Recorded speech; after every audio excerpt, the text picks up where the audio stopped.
Uhali gani mtazamaji wa Manimba Media, ni matumaini yangu ya kwamba mzima na buheri wa afya. Karibu katika uchambuzi yakinifu wa soka letu la Afrika, na leo hii tunaenda kutazamia mchezo unaotarajiwa kupigwa tarehe 2 mwezi wa 4 pale katika dimba la Suez Canal, Al Masry wakiwaalika Simba Sports Club kutoka Tanzania. Lakini siko peke yangu, niko na mchambuzi nguli kabisa, si mwingine ni Juma Mohamed. Juma, habari za wakati huu? Safi kabisa, Mungu mwema kila wakati Mungu mwema na bariki, tunaendelea na mapambano. Mchezo wa shirikisho ambao utawakutanisha miamba wawili na si wengine ni Simba Sports Club kutoka Tanzania na Al Masry kutoka pale Misri. Mtazamo wako ni upi dhidi ya hawa masimu wawili ama timu hizi mbili? Mtazamo wako ni upi?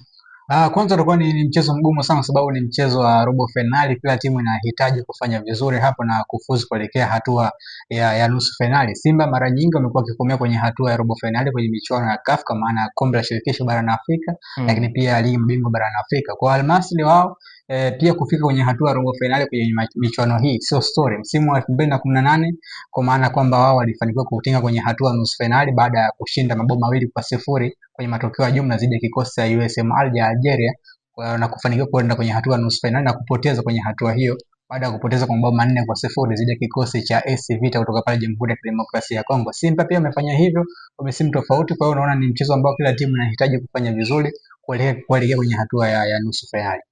Simba Sports Club michezo yake ya hivi karibuni wamekuwa na matokeo mazuri. Tukiangalia mchezo ambao waliweza kucheza dhidi ya Dodoma Jiji, wameweza kupata matokeo mazuri kwa goli 6, lakini bila kusahau Big Man wameweza kupata matokeo mazuri 2-1. Pengine matokeo mazuri kwa Simba Sports Club yanaweza kawa chachu nzuri kuelekea mchezo dhidi ya Al Masry.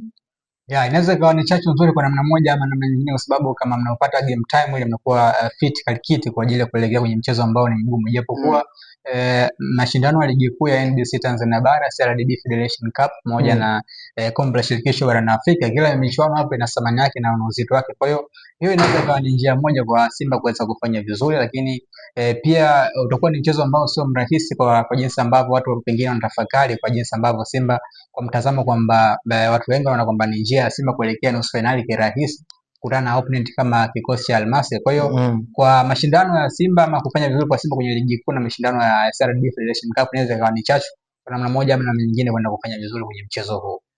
Uwezo wa wachezaji binafsi kuwa na uwezo wa kuweza kuamua matokeo kwenye mechi kubwa kama hizi limekuwa ni swala la kawaida ama ni jambo ambalo tumeweza kulizoea. Tumeangalia mchezo wa Simba dhidi ya timu ya Kule Faction, waliweza kupata matokeo mazuri kwa goli zuri la Kibu Denis dakika za mwishoni kabisa.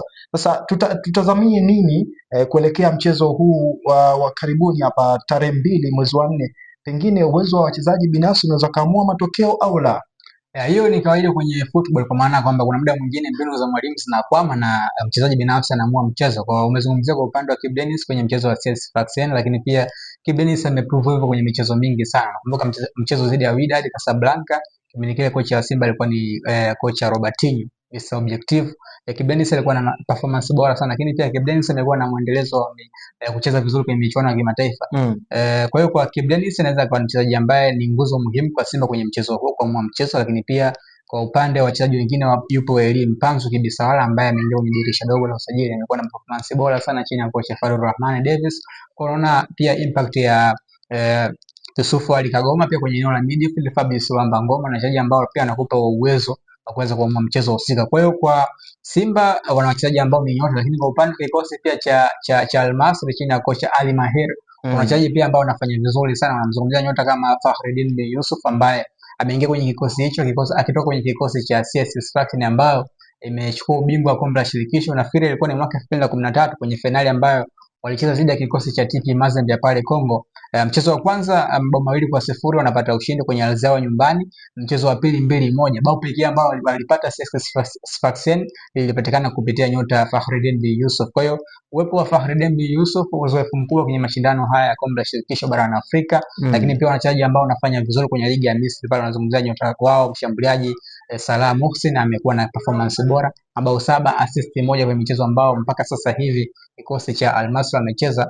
Lakini pia kwenye maeneo kadhaa pia wachezaji ambao wana uzoefu mkubwa sana. Salah Mohsin wao nimemzungumzia hapo, lakini pia wachezaji ambao wanacheza kwenye maeneo ya pembeni wanakuwa na huo uwezo wa kucheza vizuri na kuamua mchezo. Kwa hiyo hiyo kwa mchezaji binafsi ana uwezo wa kuamua mchezo, lakini pia kwenye mbinu za mwalimu inategemea kwa jinsi gani mwalimu Fadlu Rahman Davis ataingia na game approach nzuri, lakini pia kwa kocha Ali Mahir. Ali Mahir of course ataingia na 4-2-3-1, wachezaji wake wanne kwenye eneo la backline, lakini viungo wawili wa ulinzi, kiungo mshambuliaji mmoja, kwa maana kwamba Abdulrahim Dahmum ambaye amekuwa na performance bora, assist 4 mpaka sasa hivi kwenye ligi kuu Misri, akiwa tofauti assist 2 nafikiri na mtu ambaye anaongoza pasi za usaidizi za mabao kwenye ligi hiyo na performance nzuri. Kwa hiyo kwa jinsi ambavyo setup za walimu kwenye mchezo husika zitaamua pia mchezo, kwa maana ya mbinu. Fadlu Rahman Davis ametuonyesha kwamba Simba yake ya tofauti na Simba nyingine zilizopita, jinsi ambavyo ana approach michezo ya ugenini. Kwa hiyo nategemea